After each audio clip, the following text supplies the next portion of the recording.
Hi, I'm Mark Maness, Director of Instruction at the Golf Center at the Highlands, and today it's on to step 4 of the preseason tune-up. We're talking ball position today. We've done grip pressure, posture. Ball position is where we're at. This is a challenging one because I don't think one size fits all here.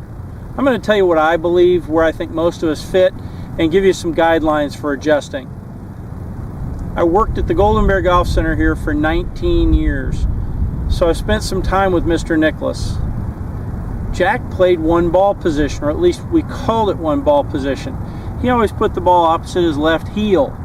Now what that meant was, when you watched him hit a pitching wedge, he had a very narrow stance. As the clubs got longer, he simply moved his right foot. A lot of people come to me and say, you work for Mr. Nicholas, why don't you teach that ball position? The reality is Jack grew up in the north. He grew up in Columbus, Ohio, on a golf course that had small targets, nice greens, but you had to hit the ball high and soft into those greens. So it made sense that he was trying to hit a fade and trying to hit the ball relatively high, stopping the ball with trajectory more than spin. Today we play the game differently. We're trying to spin the ball more. The balls actually do spin more. And we're trying to use a different trajectory for the shots. Being here in Texas, frankly, I don't want to hit it that high. So here's what I believe.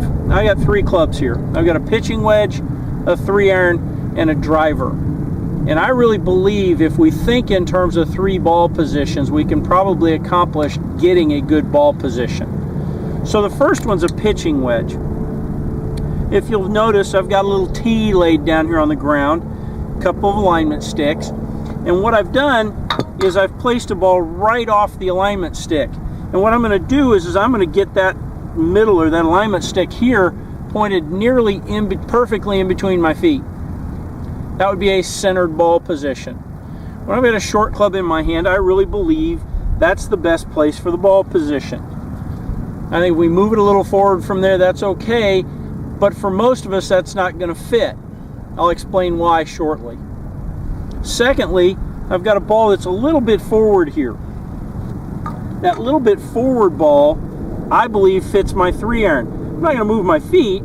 The ball got further away from me, and the ball moved forward ever so slightly. Longer swing, a little more round arc. I think that's going to cause us to bottom out a little more forward. Lastly, I've got driver. Again, club's longer. Now, still sticking with the notion that shaft is in the center of my stance, that moves this ball position up nearly to my left heel. I like to draw the golf ball. Wanting to curve it from right to left a little bit means that I don't want to get the ball too far forward in my stance. Simple thoughts on ball position. If you want to draw the golf ball, more likely you want it more back than forward. All things being equal now, I'm not telling you to play it back in your stance to hit a draw. I'm saying more back than you might otherwise. If you want to fade the ball, maybe a little more forward. I want you to think about this in terms of the circle of the swing. If we got an overhead camera here, you'd see that the swing arcs.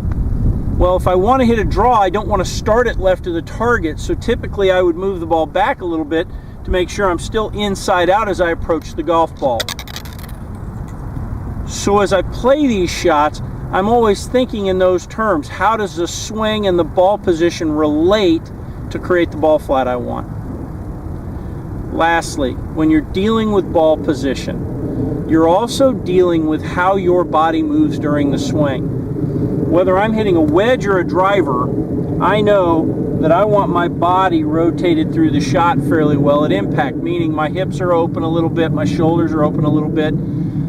Those positions I need to be in order to make my best contact. It's the only way I can get to this good impact that I always preach, with the hands forward at impact. Well, not all golfers get there. A lot of you believe you're supposed to have your chest facing the ball at impact.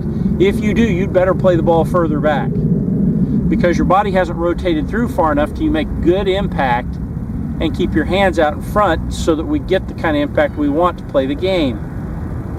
If, on the other hand, you really rotate through the ball well with your hips and shoulders, you may want the ball slightly more forward. It's all relative. How you turn through it, the ball flight you want to play, and the ball position that you need to do all of that. I hope this clears up some of the misconceptions you might have or the perceptions you might have about ball position. There's a lot to it. It seems simple. It's really not. If you really want to know what's going on, get a couple of alignment sticks, put them on the ground, really understand how your feet relate to those sticks. And by the way, I'm looking at my heels, not my toes. Where the ball position is relates to my heels, because that's how I relate to the rest of my body. A lot of information. You might want to watch this a couple of times. I hope this really helps you. I know if you pay attention to it, it will.